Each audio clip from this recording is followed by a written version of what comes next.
Saudara Laun, kabar kurang mengenakan datang dari garasi Aprilia.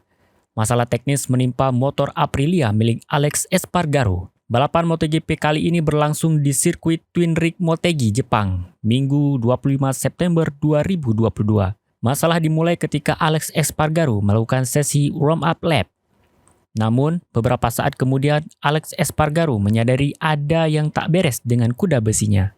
Sambil geleng-geleng kepala, pembalap asal Katalan Spanyol ini menuju ke pedok Aprilia. Saat masuk ke garasi, Espargaro langsung gerak cepat mengganti motornya.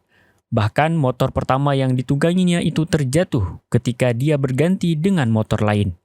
Alhasil, staf Aprilia yang saat itu mencoba menahan motor Alex Espargaro juga ikut jatuh dan nyaris tertimpa motor.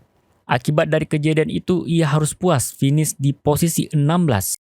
Kejadian ini jelas sangat merugikan Alex Espargaro yang berambisi memangkas perolehan poin dengan Fabio Quartararo yang duduk di puncak klasemen.